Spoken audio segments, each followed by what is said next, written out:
I pulled into the parking lot at 11:23 a.m. on a Sunday, running on coffee and stubbornness.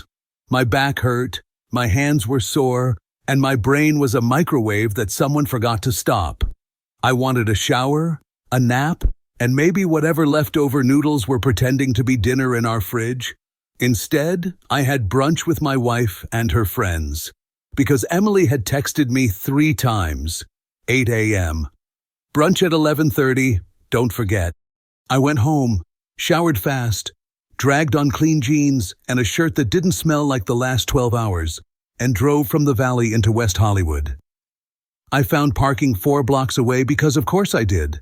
The walk gave me time to rehearse my role. The husband who tries. Not the successful one, not the photogenic one, the one who shows up. I could hear the laughter from half a block out, high-pitched like seagulls who found a family-sized bag of chips. The patio was packed, mimosas everywhere. People taking photos of their food like breakfast was breaking news. Emily was in a corner with 4 friends I vaguely recognized. The Sunglasses crew, the We Do PR, marketing and vibes team. She didn't stand up when she saw me. No smile, no wave. Just a little 2-finger gesture at the empty chair on the end, like she was assigning me a seatbelt in coach. "Hey," I said, sitting. "Hey," she said, already mid-sentence about a girl's trip to Palm Springs. "Spa or house rental?" "House rental gives us a pool," one friend said. "And a cabana." "Pool cabana," another said like she'd invented the concept of shade. The server showed up. "Coffee," I said. "Black." No one asked how my morning was. No one asked why I looked like the forklift had driven me. That was fine. I'm not a plant. I don't need sunlight and attention to survive. Mallory, short hair, expensive color, looked at me like a school principal forced to learn a new student's name. "How's work, James?" "Busy," I said. Emily cut in. "He's always working," she said to the table, not to me. I basically lived like a single woman. Laughter. Big laughter. Heads tilted back like they'd been paid. "Girl, I wouldn't put up with that," the one with the gold necklace said. "Seriously," another added, "life's too short." "Yep," I said to my coffee, "life's short." So's this cup food arrived. Plates of avocado, bread that had a resume, eggs that cost more than my shoes. I didn't order. I wasn't hungry. I was trying to be invisible and failing because Emily was now on her 3rd mimosa and fully in performance mode. She leaned back, glass in hand, and said louder than necessary, "Honestly, I give this marriage 3 more months." It hit the table like a dropped tray. Then the laughter came even bigger. Performances all around. We were doing a comedy, apparently, and I'd missed the rehearsal. I set my cup down. My hands were steady, which was a new experience for my hands. "You're generous," I said, calm. "I give it 3 minutes." Silence. A vacuum. The kind that sucks the air out of the patio. Even the eggs listened. I pulled off my ring. It slid easy. Stress diet. Highly effective. Not recommended. I put the ring down in the center of the table. It made a small metallic click, like a seatbelt unbuckling. Emily blinked. Twice. Color left her face, then slammed back in, blotchy red. "Babe, I was joking. Enjoy your brunch," I said. I stood up.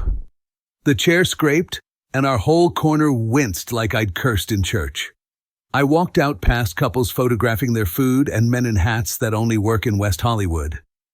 I didn't look back. I didn't do dramatic. I did exit.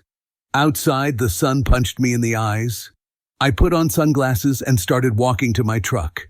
Halfway down the block, I heard the door from the restaurant, heard my name, louder this time, more desperate. I kept walking. I'm not a dog. I don't come when you whistle after the joke bombs. I sat in the truck and shook for a minute, breathing in, out, counting to 4 like that workshop had taught us, the one with the free muffins that tasted like pencil shavings. My phone lit up like a slot machine, messages stacked. "Where did you go? Come back right now. This is ridiculous. You're embarrassing me. Please, can we talk? Answer me, please. I typed one line. Nothing left to talk about? Sent it. It felt like setting down a heavy box I didn't know I was carrying. She called immediately. I stared at the name on my screen. I picked up. Where are you? Her voice was wet and shaky. Traffic behind her. People chatter. The brunch circus. That's not my problem anymore, I said. You're throwing away our marriage over a joke? You threw it away. I just noticed. Where are you? She repeated, like that was the magic spell. Doesn't matter, I said, and hung up. Then I blocked her number. That confirmation box popped up like a tiny therapist. Yes. Confirm goodbye. I drove to a Target parking lot 2 miles away and sat there until my heart stopped trying to bench press my ribs. Then I called Ben. You busy? I asked. It's Sunday, he said. Football and laundry. What's up? I need a couch. My couch has been waiting to be needed, he said. Doors open. Ben doesn't do big speeches. He does pizza and silence and occasional smart sentences that sound like they fell out of a good book. I drove to his place in Sweatpants City. 1 bedroom, old couch, TV already tuned to men in helmets colliding like well-paid rhinos. He opened the door, took one look, stepped aside. Beers in the fridge. We watched half a quarter without talking. The sound of the game filled in the spaces that would have been apologies. Finally, he muted it. You look like you wrestled a garbage truck, he said. I kind of did, I said. At brunch, he frowned. They serve those now? I gave him the short version. The line. The ring. The walk. She said that out loud? He asked. With witnesses? Like a TED Talk, I said. He nodded slowly, jaw tight. Then you did the right thing. I wasn't sure about right thing. It felt like ripping duct tape off a hairy arm. Right, maybe. Pleasant number. We watched the game, ordered pizza, ate in silence. He didn't ask for details about Emily. He didn't say you should. He didn't say you must. He just let the air clear. At 11 p.m., I made the mistake of turning my phone back on. New numbers had found me. Friends of hers, I guessed. Messages from unknowns with the energy of customer service bots. She didn't mean it. You're overreacting. Everyone vents. Relax. Be reasonable. I turned the phone off again. The couch smelled like old victories and spilled beer. I slept like someone had unplugged me. Morning. Light through cheap blinds. Ben poured coffee like he owned a diner. Plan? He asked. Grab my documents, I said. Passport, insurance, tax stuff. A few clothes, I hesitated. I'll be quick. In and out. You want company? I'll be fine, I said. No speeches. Good, Ben said. I don't have any.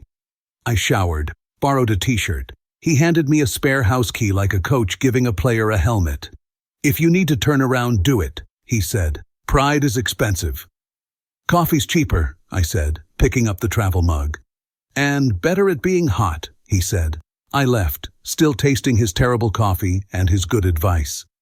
I drove back to the house. Our house. The one with photos in the hall of people who looked like us, but less tired. The door clicked like always. The quiet was loud, only the fridge humming, the soft tick of a wall clock that was always 3 minutes wrong. I didn't come to snoop. I came to collect papers. That's what I told myself, and it was mostly true. I opened the drawer in the study where we kept receipts and warranties and life in file folders. Passport, insurance card, birth certificate, the boring trophies of adulthood. Then I saw it, a new folder, neat, labeled in her careful handwriting, legal/personal. I told myself to close the drawer. I told myself this was none of my business. Then I told myself the obvious. It was my business, literally. I opened it. Inside were printed emails, bullet lists, a spreadsheet. The emails were to a lawyer. The bullets were titled Separation Strategy. The spreadsheet had 2 columns, his/mine. There was a note in the margin in pen, her handwriting. Wait until he leaves first, cleaner for court. Beneath it, keep distance. Show emotional fatigue, no intimacy. Document I read that line 3 times. The words didn't change, they just got heavier. Another page, a draft statement, not a letter, more like a script. James is emotionally distant, controlling with finances, often absent due to work. I laughed. It sounded like a checklist you fill out at the doctor's office. Please circle all that apply. Cough, fever, controlling with finances. I set the papers down. My hands weren't shaking. It wasn't rage. It was something flatter, like finding out the movie you were watching was actually a rehearsal and everyone else had the script. The front door opened. Footsteps, keys hit the bowl. Emily's voice, sharp from the hallway. James? I didn't answer right away. I stood. I didn't hide the folder. I left it open on the desk like a museum exhibit. She walked in and froze. Eyes on the folder, then on me. What are you doing? Collecting documents, I said. Apparently, that's a theme. You're going through my private things? Your label says legal/personal. You might have added marriage. It's all 3. She moved closer, hands on hips, chin lifted, a stance she used on waiters and telemarketers. You had no right. You planned our divorce like a vacation, I said. Flights, hotel, outfits. 3 months out. Her mouth opened, closed. It's not like that. It is exactly like that, I said, tapping the margin note.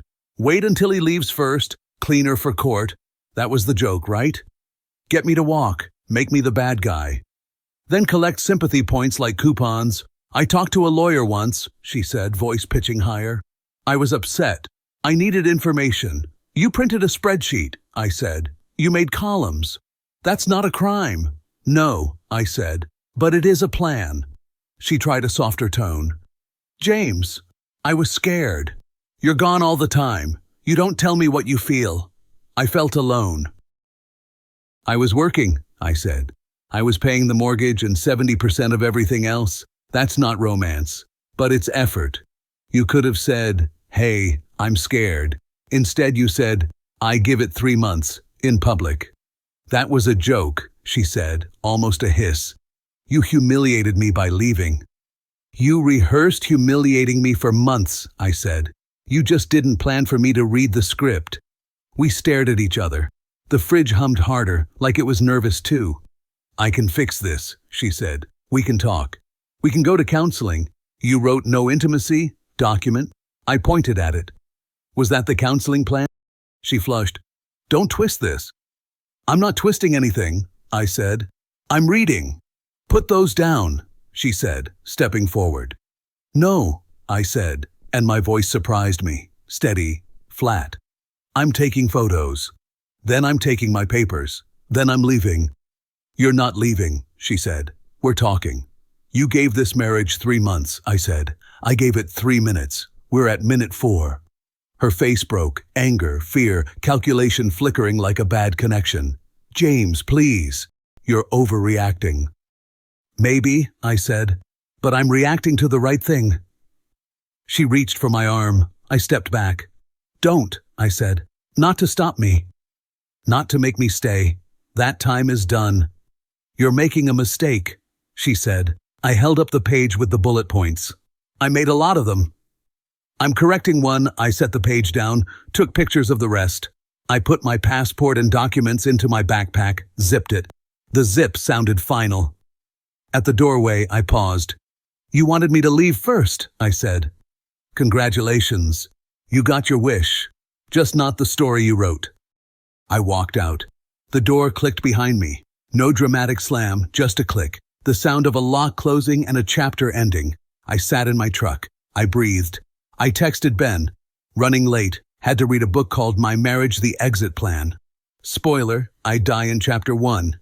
He sent back a thumbs up and a skull emoji. Ben doesn't waste words when emojis can do murder. I opened my notes app, scrolled through the photos of the bullet lists and the spreadsheet, then dialed the number I found at the top of one email. Ms. Carter, attorney at law. A calm voice answered and asked if I could come in this afternoon. I said yes. I didn't ask about fees. I didn't ask about how long this would take. I only asked for directions and parking.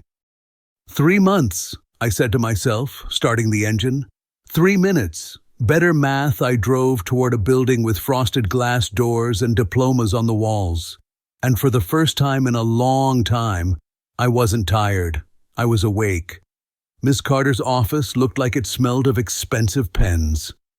The waiting room had the energy of quiet divorces and well-pressed shirts. No sad magazines, just law books pretending to be art. The receptionist smiled the way people do when they see your ring finger is suddenly lighter. Mr. She checked the clipboard. James? Just James, I said. The Mr. fell off this morning. She smiled like she'd heard that one before. Miss Carter will see you shortly. Ms. Carter appeared exactly as I'd imagined her. Mid-40s, navy suit, sharp eyes, and the kind of calm that could talk a bear into paying alimony. Mr. James, she said, shaking my hand. Firm grip, no sympathy, just competence. I liked her immediately. We sat. She flipped open a legal pad. You said on the phone your wife has been preparing legal material? Yeah, I said, handing her my phone. She built a whole PowerPoint about it. Ms. Carter raised an eyebrow as she scrolled through the photos. Bullet points, spreadsheets, handwritten notes. Well, she said, she's thorough? Yeah, she's always been organized. Just didn't realize I was the project that earned the smallest smirk. Ms. Carter leaned back. You've done the right thing by documenting this. Premeditation matters. It changes the narrative from impulsive separation to manipulated abandonment. Sounds like a crime show, I said. In a way, it is. But the jury's a judge in a robe instead of 12 people watching Netflix. She outlined the plan. File first, freeze joint accounts, reroute paychecks, and communicate through her office only. No direct contact, she said firmly. If she texts, emails, or shows up, do not engage. Let me handle it. Got it, I said. I'm officially under new management. Good, she said, jotting notes. Now, about assets, house, car, savings. I paid most of the mortgage, I said. Truck's mine. Savings split, technically, but I opened a new account. Smart. Keep all receipts of payments and transfers. Anything else? Yes. Pack your things with a witness present. A friend, or better, a police escort. It prevents accusations, sounds dramatic. Divorce is theater, Ms. Carter said. We just want to control the script. I grinned. Emily's gonna hate that. She's already written her version. Let's make sure the ending's different. 2 days later, I pulled up to the house again. Ben rode shotgun, holding a to-go coffee and the moral support of a golden retriever in human form. You sure about this? He asked. Yeah. Ms. Carter set it up with local PD. Officer Reed's meeting us there. Officer Reed, Ben said. That's either a superhero or a guy who hates paperwork. Hopefully the first. We parked in front of the house. Emily's car was in the driveway. My stomach did that tight spin again, but I wasn't scared anymore. Just done. A police cruiser pulled up behind us. Out stepped Officer Reed, mid-30s, calm eyes, posture that said, I've seen worse. Mr. James? He asked. Yeah. I'm here to ensure a peaceful property retrieval. You have a list? Yep, I said, holding my phone. Documents, clothes, tools, one guitar. All right, he said. Let's keep it civil. Ben snorted. He's allergic to drama. Perfect, Officer Reed said. We walked to the door. Emily opened it before I could knock. She looked different, hair messy, eyes red, wearing a sweatshirt that said, Be kind in a font that wasn't helping her case. James, please, she said, voice breaking before the sentence ended. Ma'am, Officer Reed said politely, he's here to collect his belongings. Let's keep this calm. She blinked at the uniform, then stepped aside. Fine. Whatever Ben followed me in. The air smelled like candle and regret. The house felt smaller, like the walls had joined her side. I started collecting things, folder of documents, laptop, clothes from the bedroom. Emily hovered nearby like a ghost who still paid utilities. "You don't have to do this," she said softly. "Apparently, I do," I said, folding shirts into a duffel. I was angry. I said stupid things. We both did. "I didn't plan mine 3 months in advance," I said. She winced. "You don't understand." "I read your notes, Emily. You were waiting for me to walk so you could play the victim. Congrats. You almost pulled it off." Tears filled her eyes. "You're twisting it." "No," I said, looking straight at her. "You twisted it. I just untangled it." Ben pretended to be busy unplugging a lamp. Emily stepped closer. "We could start over. No lawyers, no drama. Just talk." "Emily," I said quietly, "you don't want to start over. You want to rewind to the part where you still looked like the good one." Her face hardened. "You think you're innocent? You worked all the time. You ignored me." "Yeah," I said, "so you could eat avocado toast with your friends and talk about my expiration date?" "That was a joke," she shouted. "Then this is the punchline?" Silence. Even the officer looked uncomfortable. I zipped my bag. "That's everything. You're walking away from years of marriage," she said, voice trembling. "No," I said. "I'm walking away from months of performance." She followed me to the door. "You'll regret this." "Doubt it," I said. "Regret's expensive and I've already paid enough." Officer Reed opened the door. "We're done here," he said.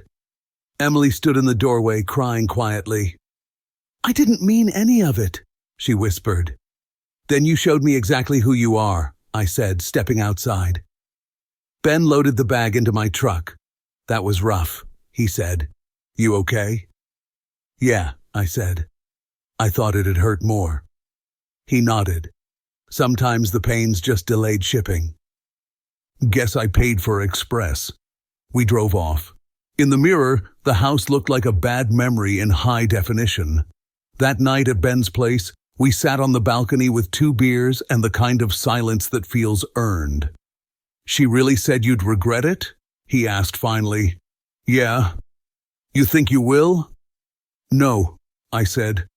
"I think I regret not leaving sooner." He nodded, clinked his bottle against mine. "That's progress." We drank. Down below, someone's dog barked like it was narrating my thoughts. Ben leaned back. "What's next?" "Work. Paperwork. Miss Carter said the process will take 4 to 6 months. Plenty of time for bad pizza and good advice." "I'll take both," I said. We sat there, 2 guys, 1 broken marriage, and the faint sound of Monday trying to start early. I thought about Emily's face when she saw the folder, about the way she said, "We could fix this." You can't fix something that was built on a countdown. Ben broke the silence again. "Hey," he said, "at least you got the truck." "Yeah," I said, smiling, "and my sanity. That one's not for sale." He raised his beer. "To sanity." "To quieter mornings," I said. We drank to that. Weeks passed in the kind of blur that feels almost peaceful. Work, sleep, gym, repeat. Ms. Carter sent updates by email. Each one colder, cleaner, legally precise. Emily tried reaching out once more. An unknown number. Short message. "I'm sorry. Please, can we talk?" I didn't reply. Ms. Carter handled it with a cease and desist that could have frozen lava. When she called to tell me, she sounded pleased. "That's progress," she said. "You lawyers really love that word." "It's a slow sport," she said. "But you're winning." I laughed. "Feels weird to win something that costs this much." "Sometimes peace is the prize," she said. And maybe she was right. Ben joked one night that I should write a book, How to Leave Like a Gentleman. I told him the sequel would be How to Block Like a Pro. He said, "You could turn that into a TED Talk." "I already did," I said. Emily hosted it. He nearly choked on his beer. A month later, Miss Carter called with the big update. She's trying to claim financial abandonment. But your evidence shows consistent payments and her premeditated planning. The judge won't like that. Good, I said. Neither did I.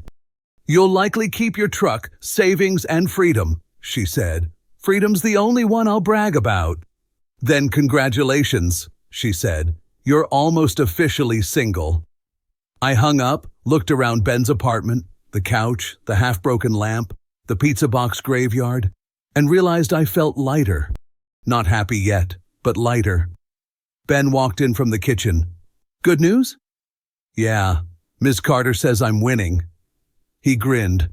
You're undefeated, man. Record: 1 divorce, 0 regrets. I laughed. That's the tagline right there. He pointed a slice of pizza at me. You know what comes next? Therapy? Dating, I groaned. Ben, I just survived emotional bankruptcy. Yeah, he said, and now your credit's good again. 2 months later, I moved into a small studio. Cheap, clean, mine. I hung one photo, me, Ben, and the truck. That was enough decor. The next chapter didn't start with fireworks. It started at Trader Joe's. A woman bumped into my cart near the fruit section. She smiled, apologized. Her name was Ivy. She had kind eyes, simple clothes, no performance. We talked for 5 minutes about avocados and bad coffee brands. She laughed easily. No filters, no hidden agendas. When she asked if I wanted to grab coffee sometime, I said, as long as there's no brunch involved. She grinned. Deal. For the first time in a long time, I didn't feel like a punchline. That night, Ben texted, new chapter already? I replied, maybe. Or maybe just good timing. He sent back, timing's everything. 3 months? No, I wrote. 3 minutes was enough. Ivy texted the next morning. Coffee still on? I replied, already at the cafe? I even brushed my hair. This is serious. I got there 10 minutes early because apparently that's my love language, showing up before caffeine. The place was small, quiet, smelled like sanity and burnt beans. I grabbed a corner table. When she walked in, she looked like peace disguised as a person. No performance, no statement outfit, just jeans and a light smile. She spotted me, waved, and sat down across the table like she'd done it 100 times. You're early, she said. I'm a punctual overthinker, I said. She laughed. That's the best kind of honest. We ordered. She went for something with oat milk and optimism. I got plain black coffee because my taste buds retired years ago. The cafe was half full. Couples pretending to read books, influencers pretending to think deep thoughts. So, she said, stirring her drink, what's your deal? My deal? Yeah, everyone's got one. You look like a guy who's been through a plot twist. That obvious? She tilted her head. A little. So I told her, not the Reddit version, not the courtroom version, just the short one. Brunch, 3 months, 3 minutes, the folder, the lawyer. When I finished, she didn't say, oh my God, or, that's terrible. She said, sounds like you finally stopped auditioning for a part you didn't want. I laughed.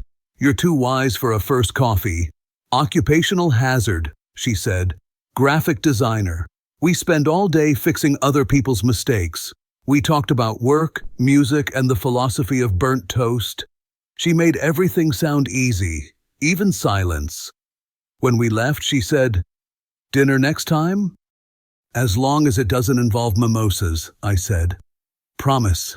A few days later, Miss Carter called. Her tone was calm, which meant something had gone in my favor. Judge reviewed both filings, she said. Emily's notes helped more than you think. You're keeping your truck, your savings, and your sanity. She keeps the house and the mortgage. Beautiful, I said. I'll send flowers to whoever invented fairness. You're welcome, she said dryly. Miss Carter, do you ever smile?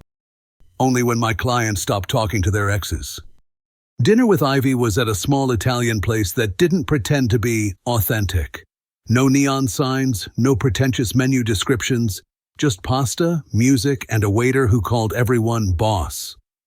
You look less tense, she said. Maybe I'm out of drama for the year. She smiled. I'm still trying to believe you really walked out mid-brunch. It was either that or throw the mimosa. I took the high road. She laughed so hard she snorted. That sound, unfiltered real, hit me harder than any I love you I'd heard in years. We ate, joked, talked about childhoods that had different kinds of chaos. She had the kind that made her funny, I had the kind that made me fix things for a living. When I walked her to her car, she said, "You seem like the kind of guy who doesn't know he's kind. And you seem like the kind of girl who thinks coffee is therapy." "It is," she said. "You just had bad baristas before." Ben, of course, demanded a full report. We were eating leftover pizza straight from the box, the man's version of fine dining. "So," he said, "the new girl, Ivy, right?" "Yeah? She normal?" "Terrifyingly." He grinned. "So no hidden lawyer folders yet?" "Not that I've seen." "Good. You deserve boring peace." "I don't think it's boring," I said. "It's just honest." He nodded. "Careful, man." That sounds like happiness sneaking in. Weeks turned into something steady. Work, sleep, dinner with Ivy, weekend beers with Ben. The chaos had finally stopped echoing. Then one morning Miss Carter called again. "It's official," she said. "Divorce finalized." "Just like that?" She chuckled. "Nothing in law is just like that." But yes. Papers signed, judge stamped, case closed. I leaned back in my chair. "That's it, huh?" No applause. "I can clap quietly if you want." "Save it for the next broken soul," I said. "Congratulations, James." "Thanks, I owe you. You already paid me," she said, and hung up. I sat for a while, staring at the wall. No tears, no fireworks, just a calm, solid quiet. Like the world had stopped humming out of tune. That evening, Ivy texted, "How do free men celebrate?" "By getting takeout and not testifying," I wrote. She replied, "Wild, I'll bring dessert." She showed up with brownies and a bottle of cheap wine. "To new beginnings," she said, raising her glass. "To quiet endings," I said. We drank. The wine tasted like regret, but in a good way. "I like this," she said after a while. "You don't fill silence with nonsense." "I tried that before," I said. "Didn't work. Turns out silence is underrated." She smiled. "Then we're both weird." Perfect. A few months later, Ben and I took a weekend trip to a quiet lake. We fished badly, grilled worse, and laughed like kids skipping class. At sunset, he said, "You look different, man." "How so?" "You look like someone who belongs in his own life." "That's new," I said. "Keep it that way." When I got back, Ivy was waiting with pizza and that grin that made time feel slower. "How was the lake?" "Peaceful," I said. "Didn't catch much, but I came back with less nonsense." She laughed. "You're collecting peace like some people collect sneakers." "I'm old," I said. "I like practical collections. Sometimes I still think about that brunch. Not with anger, just as a reference point." 3 months, she said. 3 minutes, I replied. That was the first honest conversation we'd had in years. Now life's smaller, quieter, but finally mine. I've got a steady job, a loyal friend, and a woman who doesn't need to be convinced to stay. No folders labeled legal/personal, just receipts for groceries and bad takeout. You can't build a future with someone who's planning your exit, but you can build one with someone who plans dinner and means it. That's what I did. One quiet choice, one honest day at a time. If you felt this story hit hard, drop a like, subscribe for more, and share your thoughts in the comments. Your support keeps Steelheart beating.